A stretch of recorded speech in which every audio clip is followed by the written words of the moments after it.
Let's start in on nutrient density. And, in Dr. Carter, in my world, you've seen this many times, so I'm not putting it up.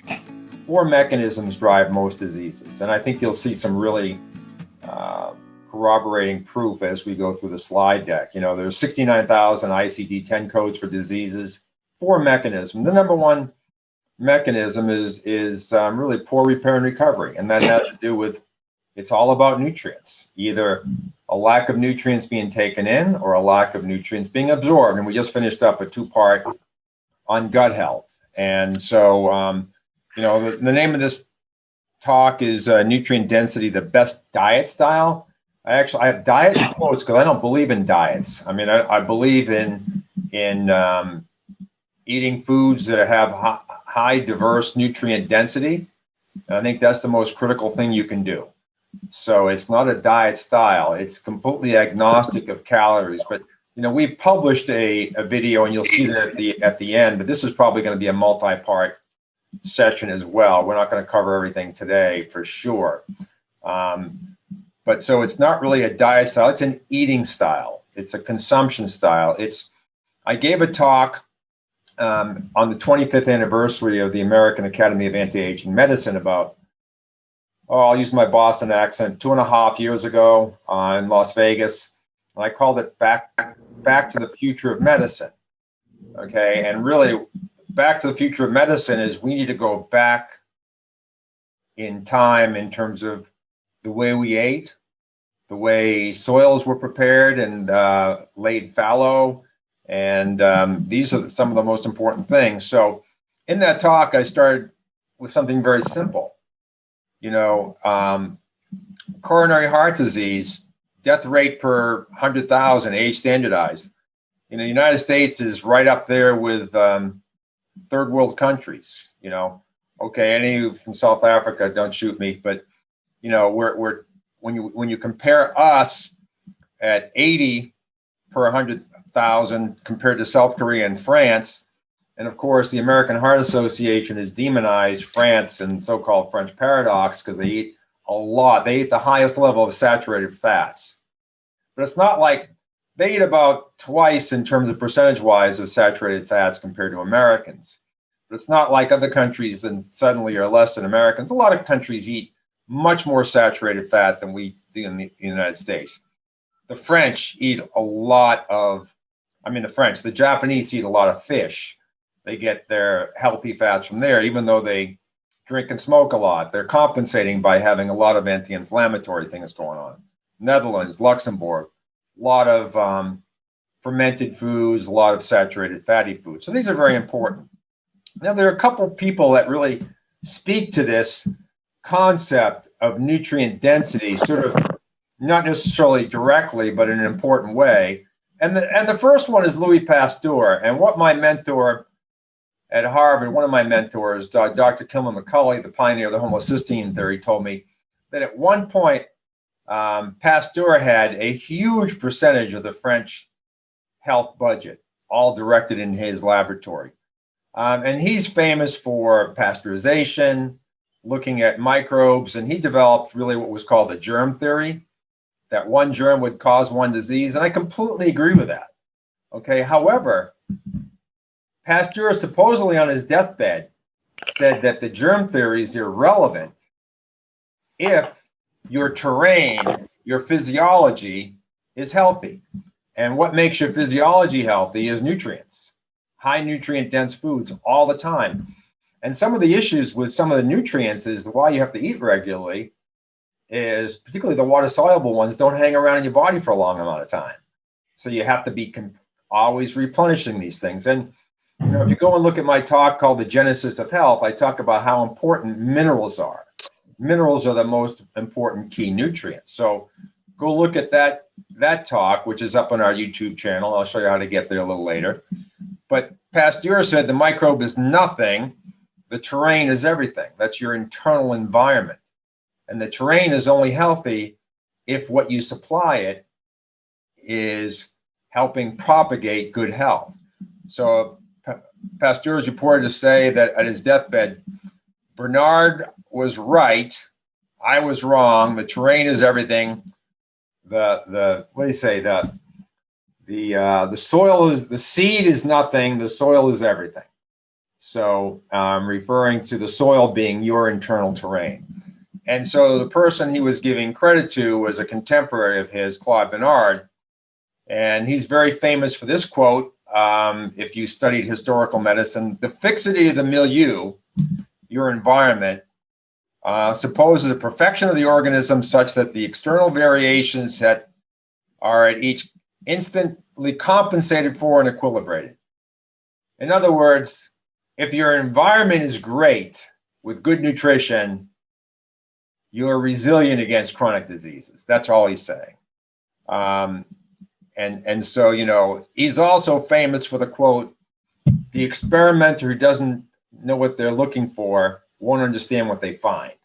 So, you know, that actually harks back to Louis Pasteur's germ theory, because a lot of people who had poor fixity get sick because germs take over, and then you get this downward spiral. So these are our great historians when it comes to nutrient density, I believe.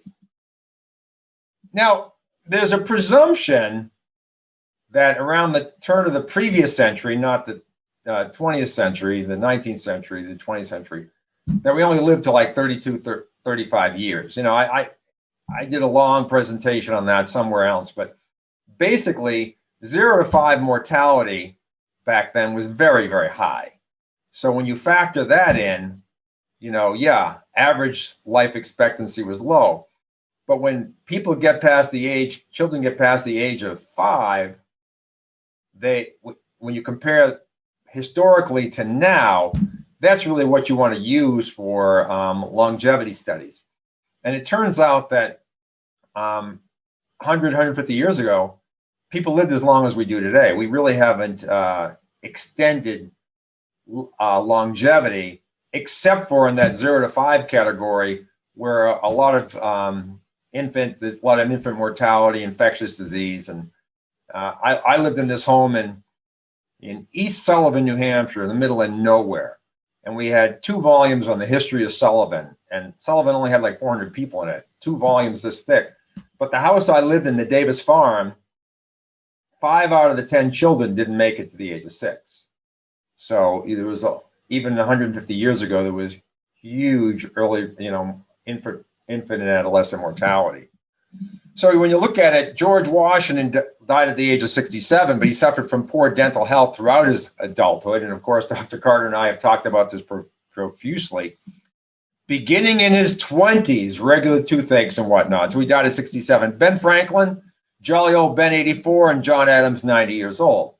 So did they have anything special going on? No, they didn't have any better sanitation or water supply. You know, heating was done with, you know, coal and wood. So a lot of smoke inhalation and things of that nature. So they weren't really set up for longevity, except for the fact that they had better nutrition back then. Now, I'm going to talk about this, a great read from Paul Clayton and Judith Robothon. Did I pronounce that right? But anyway, they did a series of 4 articles on how the mid-Victorians worked, ate, and died. And basically what they said, there was a very narrow band of time back in the mid to late 1800s where British citizens lived longer than they live today. Once again, past the age of 5, longer than Brits live today. And what he showed is that, okay, so after life expectancy at age 5 was good or better than exists today, and the incidence of degenerative disease was 1/10 of ours, 10%. Their levels of physical activity and hence calorie intake was twice ours. They had relatively little access to alcohol and tobacco. Relatively, Judy, don't worry about it. And due to their corresponding high intakes of fruits, whole grains, oily fish, and vegetables, they consumed levels of micro and phytonutrients at approximately 10 times the level that we have today. And here's Dr. Clayton talking about those that survived the perils of childbirth and infancy lived as long as we do today. And their prolonged good life was due to good nutrition and exercise. Where have you heard that before, right? But we have a challenge with good nutrition today, unfortunately, and I'll go into that probably in ad nauseum. But, I have a very good friend of mine. He's a physician. We do a lot of activity together. And I was telling him how I was making pate, and I was using radishes as my chips for the pate. And I used the radishes. I had radishes today for hummus, things of that nature. And he said, in my family, even though he's a physician and he knows he's just patching his patients up and sending them back out again, he said, we don't eat great diversity. We don't eat great diversity in food. Weston A. Price showed that indigenous cultures that ate somewhat of a narrow diversity were actually very, very healthy. But today I argue that we have to eat diversity because we don't really know the sources. You try to go organic, that's not super regulated as well. So your best defense against poor nutrient content is diversity of foods. And I think that's a very important strategy. So I won't read this whole thing, but he's talking about onions, watercress, artichokes. Show of hands, I can only see a few people. Who's eaten an artichoke recently? Artichokes are probably some of the most high levels of mineral nutrients of any food. And I'm a frugal Yankee, okay? And I shop at Aldi's. But Aldi's has these fermented artichoke salads, an artichoke in a bottle that I add to my salad. Artichokes are extremely high in nutrient density and also very high in prebiotics. So you get the fermented, you get the probiotic, the prebiotic, tons of nutrients. So if anything, diversify what you get. Not a big fan of Brussels sprouts, but the other day I did a little stir fry with Brussels sprouts. Just try to get as much as you can. And people say, eating healthy is expensive. No, cooking takes time. Planning takes time. Going through the drive-through requires very little planning or time. I don't think it's expense. I think it's the effort and planning it takes, which is the shortcoming of today's individuals when it comes to supporting their health and their nutrient density more than anything. Homegrown, grow a little bit in the backyard. Carrots and turnips. Is there anything less expensive than cabbage?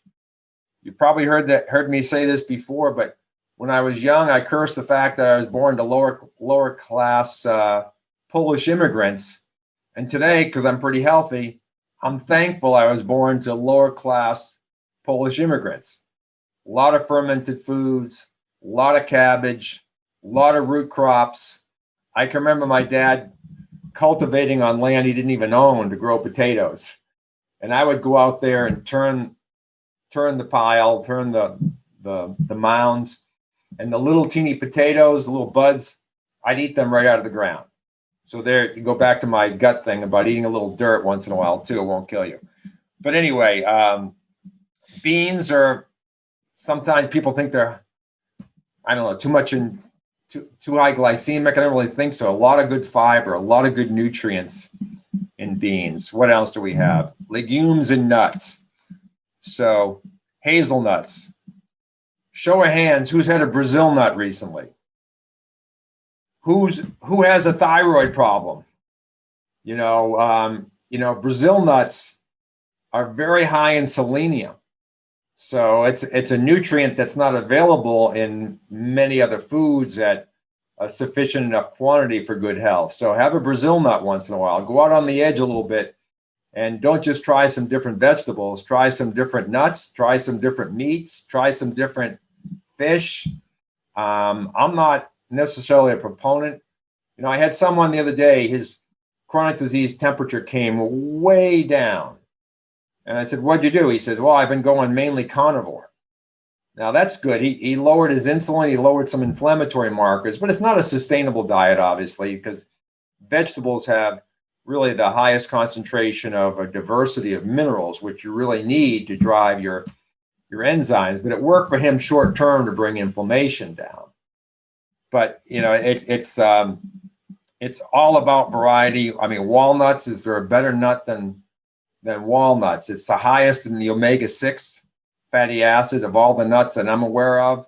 Lots of fiber, lots of nutrients, nuts and seeds, very high in nutrient density. Fresh seafood and fish and seafood. So I have in front of me another Aldi purchase, just some herring. And I buy it pickled, and it's a little sweet, but I soak it a couple times. I rinse it to get all that additive out of it, the wine sauce, and then I put it in at the end of my stir fry. I do a lot of stir frying. Why stir fry? I like to get a little pre-digestion going on, softening up. I stir fry at very low heat. Kale is bitter and crunchy, and people with digestive problems may have a little difficulty in breaking that down. So we stir fry it a little bit. But there's a little herring, red herring, sprats, eel, shellfish. I remember the first time I met my Japanese colleague from MIT, who was a visiting scientist, Shinichi Tanaka. And he came back to New York after leaving MIT, going back to Japan. And I met him downtown New York, and he treated me to my first experience with sushi. And the eel was amazing. And what was also the other one that was really quite amazing as well. But this weekend, I ate a lot of oysters, and I said, what's in oyster? Just canned oysters. And they're very high in minerals. And I think they're very high in vitamin D. I could be wrong, but I read up on them because I was just curious. We actually had this huge supply of preserved fish when the pandemic first struck. And so I've just been going through that now. And I'm leaving the sardines and the tuna fish behind, and I'm eating my favorite first, which happens to be the oysters. And they go extremely well in a salad or a stir fry or something like that. And it's very inexpensive. Michael, if you ever disagree with any comments I'm making, you just chime right in, my friend. No, you're great. Yeah. Meats. I'm lucky to be living 3 miles down Greenbrier to a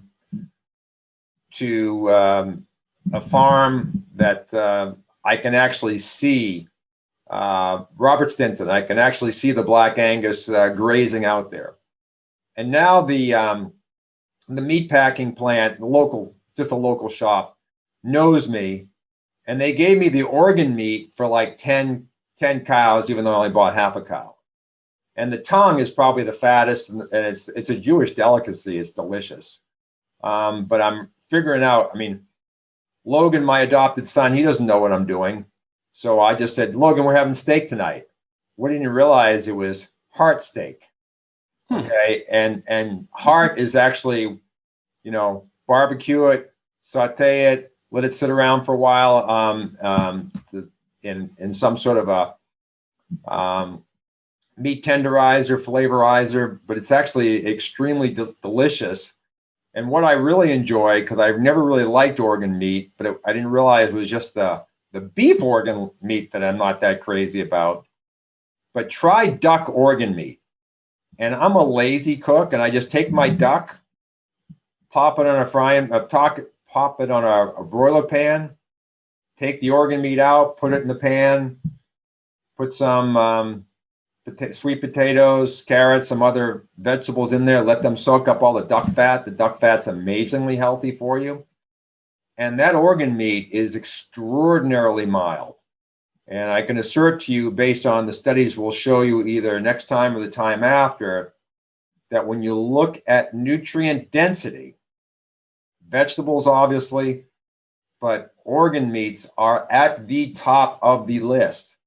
And in our survey, we ask, what foods do you avoid? And I would say 95 to 98% of you folks filling out the survey check off organ meat as the meat you avoid, or the food you avoid.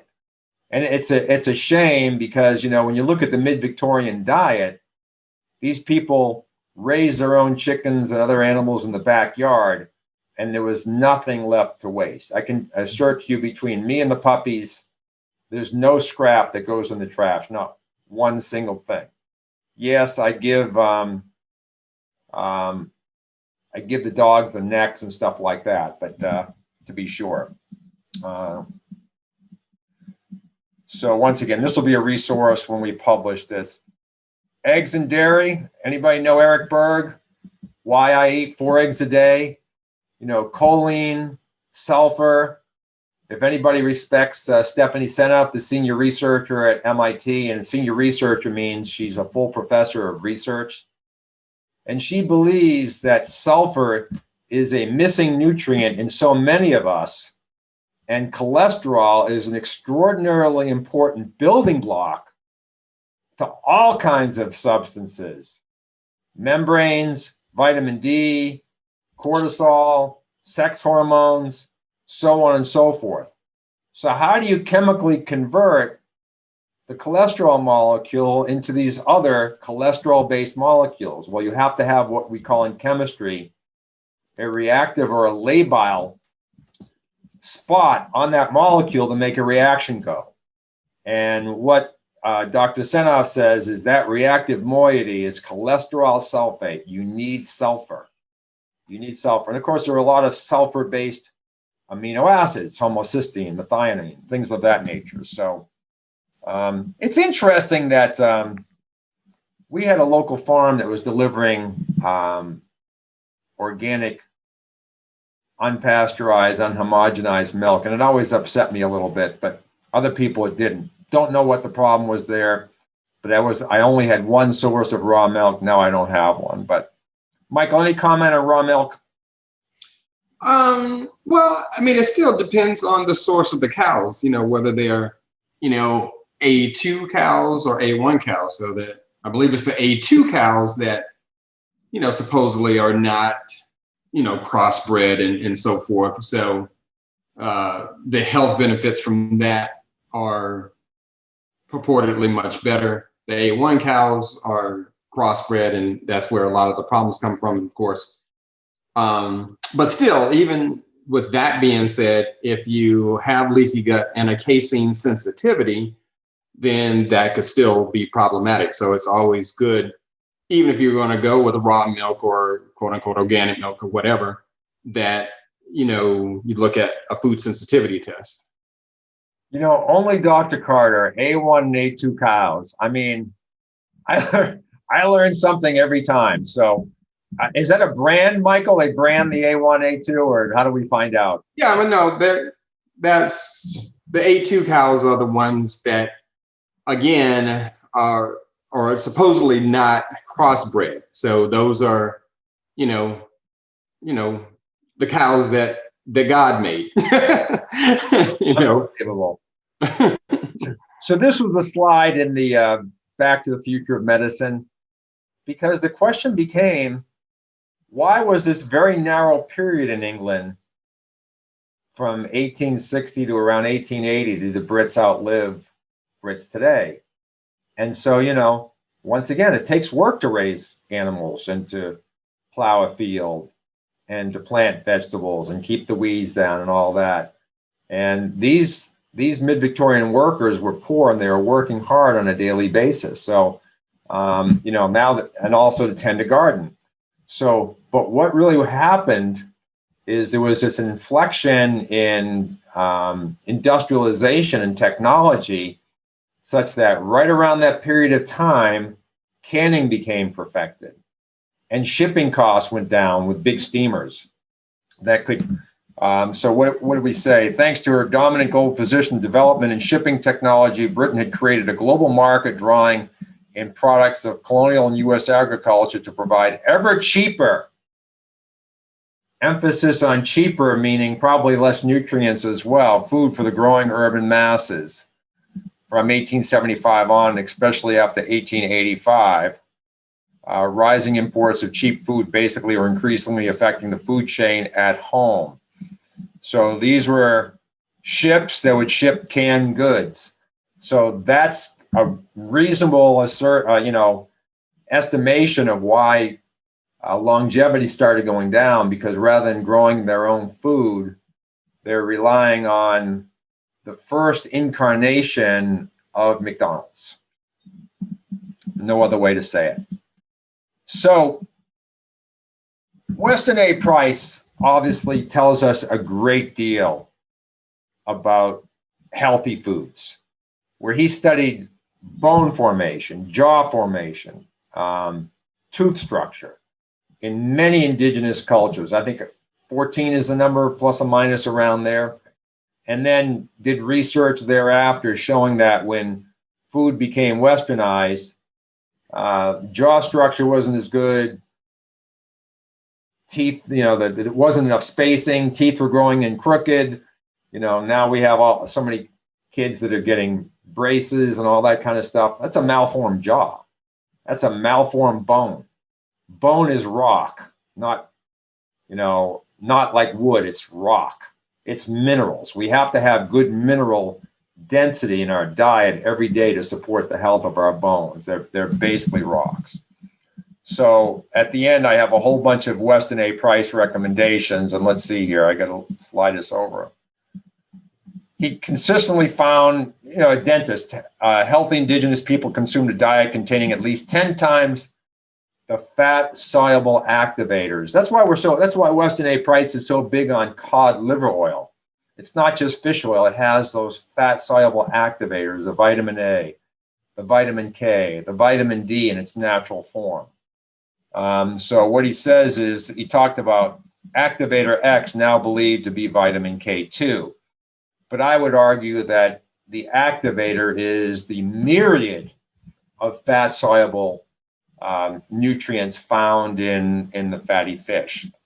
Shellfish are typically 10 times greater and have greater vitamin D than organ meats. Shellfish feeding on algae and insects, feeding on green plants also is supplied the activator X, according to Weston A. Price. So can you go vegan and vegetarian? Yeah, but you better eat the algae. But see, the animals up and the fish promote. Look, every one of us is a chemical laboratory. And so we may get some omega fatty acid from the algae, but the other animals and fish are building these things up into more and more complex nutritional constituents. So there's my oysters again. I think, sea urchin. Thank you for reminding me, Weston A. Price. That of all the sushi I ever had, the sea urchin, it was like, Tanaka-san, not so sure. He said, oh no, you like. So what I agreed is that we would order some sake just in case I did not like. And I liked, but we drank the sake anyway. But anyway, that's that story. That was many years ago. The Dr. Price's primary nutritional discovery was that native peoples dropped their traditional diets when they dropped their traditional diets and added white flour and sugar, canned foods, which was readily available since 120, 130 years ago, 140 years ago. They paid a very steep price, increased cavities, poorer health. He documented the change over and over again, from the frozen north of Canada to the tropical islands of the Pacific to the deserts of Africa. Time and time again, he was able to show the effects of what he called foods of commerce on the health of people newly exposed to them. And it's particularly bad in people that are eating healthy, because they don't have all the epigenetics to compensate for the poor nutrition. At least, like a vegan and vegetarian will have a lot more enzymes to promote brain and eye health than an Eskimo that eats a lot of fish. One of them is called elongase. It takes fatty acids and elongates them from 22 carbon up to 36 carbon, which you need for flexible, a flexible cornea, a flexible tissue in your eye, flexible and compliant tissue in your brain. Brain is a very soft and flexible tissue, so you need the elongase. So you quickly change people over to a diet. It's all about adaptation. Not that we can adapt and be healthy to garbage. That'll never be the case. But it was particularly more profound in these peoples. Let's see how much, we only have 70 slides. It looks like we're going to part 2. But this, what is the IHMC? I used to know the abbreviation, but this is a great website. They have top tier talks on that website. Lauren Cordain, Origin and Evolution of the Western Diet and Health Implications. Obviously beyond the scope of what we're doing today, but watch this video. Fascinating historical review of how we got into the food mess that we're in today. And who is this gentleman? He's a professor of the Department of Health and Exercise Science at Colorado State. And he's done a lot of work on the evolutionary and anthropological basis for diet, health, and well-being in modern humans. He says, these diseases, chronic diseases, are epidemic in contemporary Western populations. 50 to 65% of adults have at least one chronic condition, yet we're rare and non-existent in hunter-gatherers and other less westernized people.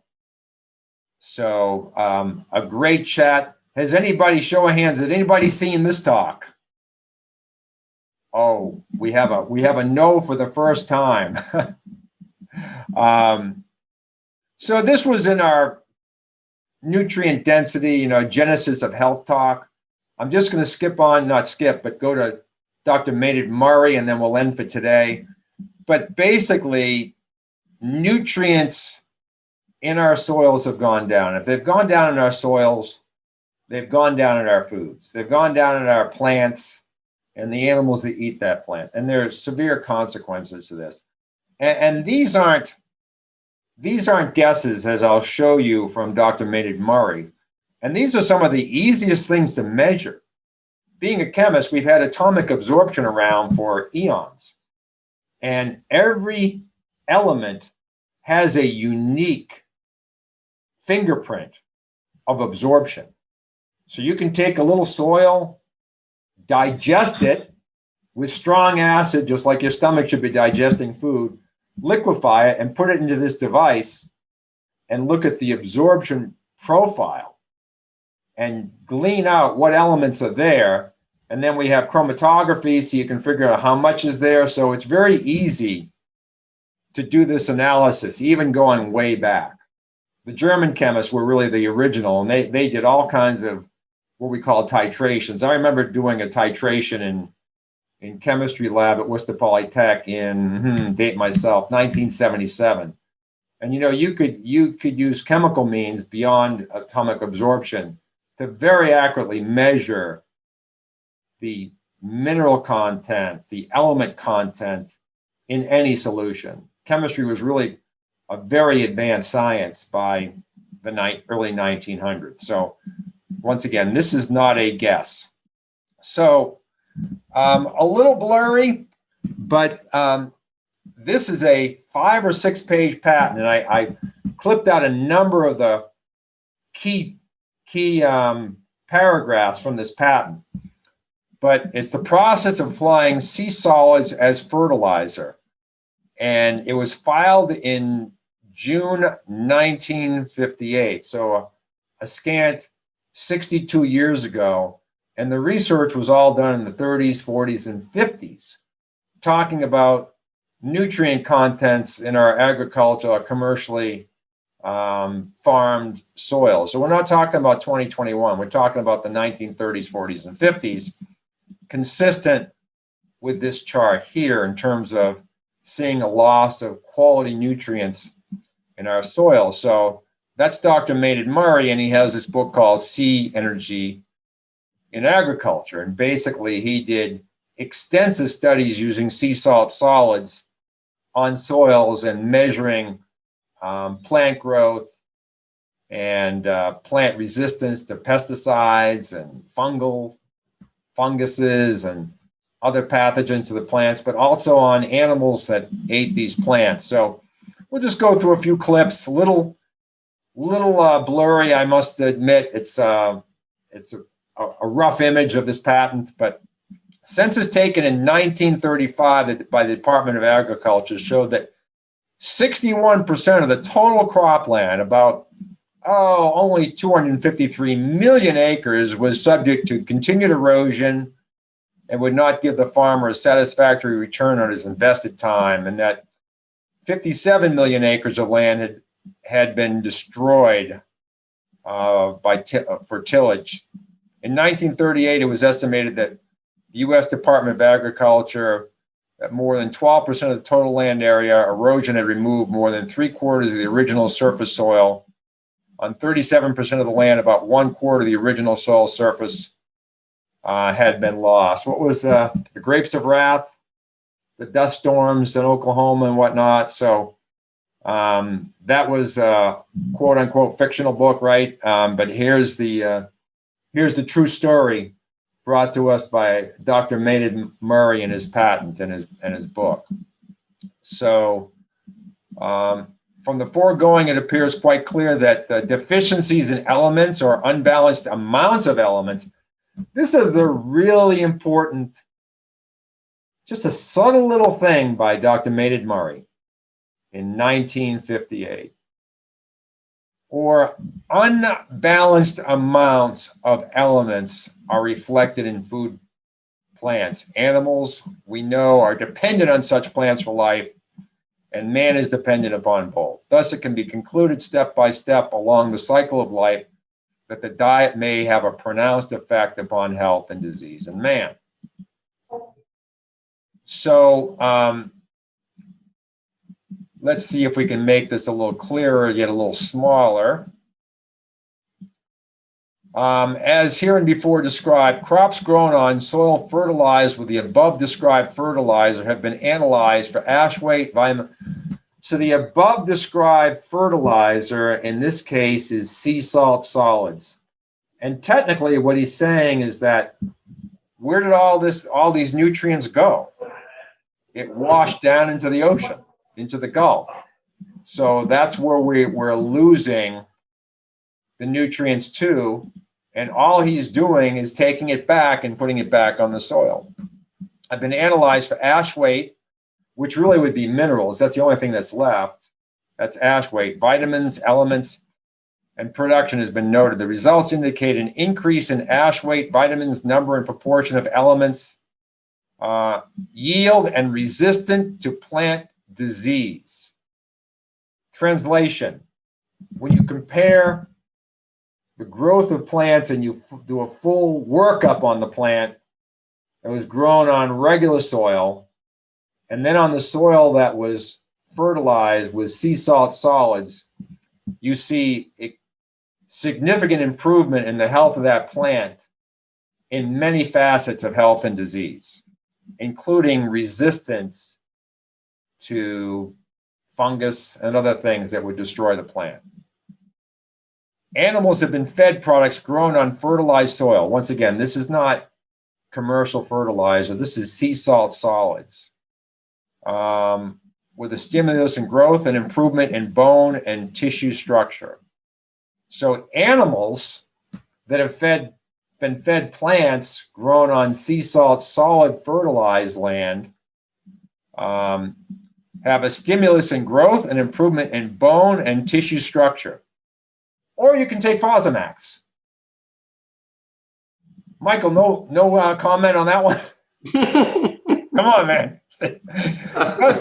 Thus, it can be seen that the beneficial results of controlled use of sea solids or sea solids mixed with nitrogenous compounds are readily apparent. Healthier individuals. And now we're just going to go down into a list of nutrients that he analyzed, but I think we'll call it a day here. We've got some questions and some comments, but we'll go over, this was back in 1960, and we have a much better understanding of the value of a lot of these nutrients today, but we'll go over what they understood in 1958 next time. So with that, what are we talking about? Nutrients. Just kidding, Linda. Snow here in Colorado. Well, we had a nasty weekend too. So arteriosol is something that Dr. Carter, our concentrate minerals are a good source for mineral supplementation. Our concentrates minerals. Yeah. Michael, how do you feel about, just mineral supplementation? No, yeah. Like trace minerals research, that's also on our full script. So they have a really good product, and also they have a plant-based ionic minerals. That's one I usually prescribe to people, is the plant-based, because I think it's utilized, it's gone through the plant, so it's metabolized yet again in, I think, even a more usable form. So I really like that. And that's also by Trace Minerals Research. Yep. Rob says Dr. Terry Walls, who reversed her MS, is big on consuming organ meats because it's really high. Absolutely. Yeah, no question about that. And, you'll see either next week or the week after some really profound work on measuring nutrient density. So Marlene says soups were also a big part of Victorian diet. And when I lived in England, fresh veggies were so available. Then when I spent the summer studying in Switzerland, the most amazing tasting soups were served at the noon meal. Oh my gosh. Send me there, please. Really? Send me there, please. Fortunately, I have a bunch of frozen soups that we made with a lot of bone broth that I pull out every once in a while and make sure I get that. But we do our bone broth. We put apple cider vinegar in it. I break up the bones with a maul or sledgehammer, throw it in the pot, put in a bunch of vegetables, put in organ meat, and simmer it for about 5 days to get I want the bones to be like styrofoam when you're done. So you pulled out all the nutrients. And that's kind of how we do that. And then we store that in glass containers, and sometimes we'll do it in plastic because of broken too many when we froze it, but it's all frozen. And then take it out and supplement it in almost anything we cook. Even a little, even in the salad dressing, you put a little bone broth in there. Is the diet of the Victorian era similar to the Blue Zone diet? I don't know. Don't know. Yeah. The Victorian diet, if you look at the Weston A. Price diet, it's really subject to the location where the different cultures were. So the diets were very different.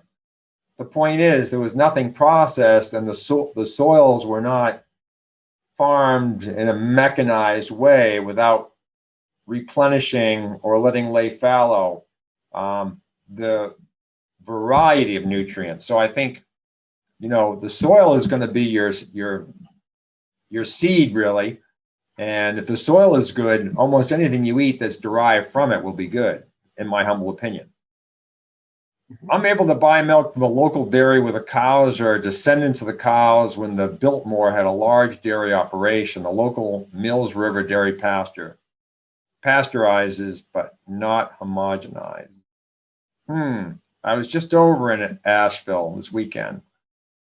Check out the Weston A. Price Foundation website. Yep, we'll be going over that next week. I thought oysters are bad for you since they are bottom feeders of the ocean. There's always going to be good and bad, bottom feeders. But I'm balancing. I'm always trying to balance nutrients. I think we have detoxification pathways, so I'm looking for nutrients. But Michael, you can maybe be a descending opinion on that. No, yeah, there are different opinions on that. Yeah, those are considered scavengers, right? Shrimp and crab and lobster and all of that stuff. Are they pulling in more toxins into the meat? Perhaps. But again, I think at the end of the day, it's all about enhancing your body's ability to detoxify. So that's I like shrimp and lobster and stuff like that. That's my attitude. Yep. So, I mean, you know, the big controversy about cod liver oil is it contaminated with a little this, a little of that.